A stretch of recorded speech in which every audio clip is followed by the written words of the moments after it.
Le joueur de Liverpool Diogo Jota est décédé dans un accident de la route à 28 ans.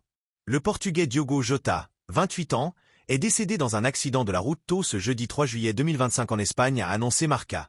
L'information a été confirmée par la garde civile espagnole quelques minutes plus tard. L'international portugais circulait avec son frère André quand le véhicule a été accidenté. C'est une triste nouvelle. D'après les informations de Marca, confirmées par la garde civile espagnole, l'international portugais et joueur de Liverpool Diogo Jota est décédé tôt ce matin du jeudi 3 juillet 2025 dans un accident de la route. Il circulait avec son frère André, également joueur de football professionnel, quand la voiture a pris feu alors qu'il circulait dans la province de Zamora. Selon le média espagnol, les deux frères étaient sur l'autoroute A52 à hauteur de Palacio de Sanabria quand le véhicule a quitté la route. D'après la municipalité de Zamora, la voiture a ensuite pris feu et l'incendie s'est propagé sur la végétation environnante, nécessitant l'intervention des pompiers. Son petit frère est également décédé. Présent avec Diogo Jota dans l'automobile, son petit frère André Silva, 25 ans, est également décédé dans cet accident. Comme Jota, il était joueur de football professionnel dans le club portugais de Penafiel, 2e division. Joueur de Liverpool depuis 2020, Diogo Jota avait remporté la Premier League cette saison et également soulevé la Ligue des Nations à 2 reprises avec le Portugal, dont la dernière fois il y a seulement 3 semaines.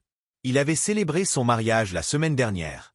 Le tragique accident s'est produit au kilomètre 65 de l'A52 dans la zone de Cernadia, précise le média. Alerté par de nombreux témoins, d'importants secours ont été déployés sur la zone.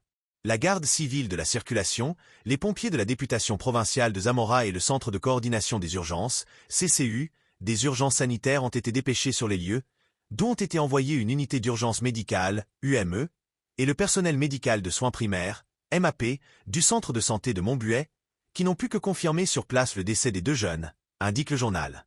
Kylian Mbappé. La presse espagnole annonce un coup de tonnerre. Ayant souffert d'une gastro-entérite aiguë, Kylian Mbappé a manqué la phase de groupe de la Coupe du Monde des clubs. Remplacé par Gonzalo Garcia lors de son absence, le numéro 9 du Real Madrid a fait son grand retour lors du 8e de finale face à la Juventus.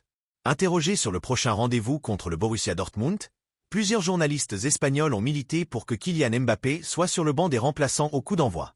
Kylian Mbappé a été frappé par une gastro-entérite aiguë. Contraint de se faire hospitaliser pendant une nuit, le numéro 9 du Real Madrid était forfait pour la phase de groupe de la Coupe du Monde des clubs. Rodrigo. Le transfert pharaonique. Mikel Arteta chercherait à renforcer son attaque pendant le mercato estival. Un nouveau numéro 9 figure en tête de liste des priorités, les Gunners étant toujours fortement cités pour des joueurs comme la sensation du Sporting Victor Gyökeres et l'attaquant du RB Leipzig Benjamin Sesko. Les poids lourds de la Premier League sont également à la recherche d'un autre talent créatif pour s'aligner sur le flanc gauche. Il a été suggéré que Martinelli pourrait être vendu, dans un contexte de lien avec le Bayern Munich et des équipes de la Pro League saoudienne, alors qu'Arsenal collecte des fonds indispensables. Une partie de cet argent pourrait être investie dans un autre international brésilien. The Mirror rapporte comment Rodrigo est devenu un « spectateur » pour le Real Madrid lors de la Coupe du Monde des clubs de la FIFA, le joueur de 24 ans n'ayant débuté qu'un seul match et passant beaucoup de temps sur le banc. L'incroyable anecdote d'un ancien madrilène sur Cristiano Ronaldo. Cristiano Ronaldo a sans aucun doute marqué l'histoire du Real Madrid, de par ses records et les trophées majeurs remportés au cours de ses 9 années au sein du club madrilène, avec notamment 4 Ligues des Champions et 4 Ballons d'Or glanés durant son passage dans la capitale espagnole. Mais au-delà du joueur d'exception sur le terrain, il y a aussi l'homme en coulisses. Dans le podcast El After de Post United, l'ancien gardien du Real Madrid, Kiko Casilla, a levé le voile sur un CR7 méconnu. Généreux, humble et attentif à chacun, du staff aux plus jeunes. C'est un phénomène, une personne surhumaine, qui aide même le dernier des jeunes. Demandez-lui n'importe quoi, il vous le donnera, a confié le portier espagnol de 38 ans, aujourd'hui à la retraite, avant de livrer une anecdote marquante. Lors de la pré-saison aux États-Unis, il a offert à tout le personnel le kiné, agent de sécurité, l'iPhone et l'Apple Watch de l'année. Ce sont des gestes qu'il ne met pas en avant, parce qu'il n'en voit pas la nécessité. Il aime simplement remercier ceux qui l'entourent.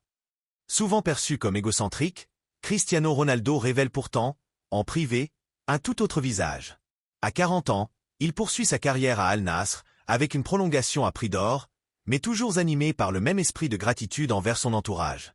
La classe.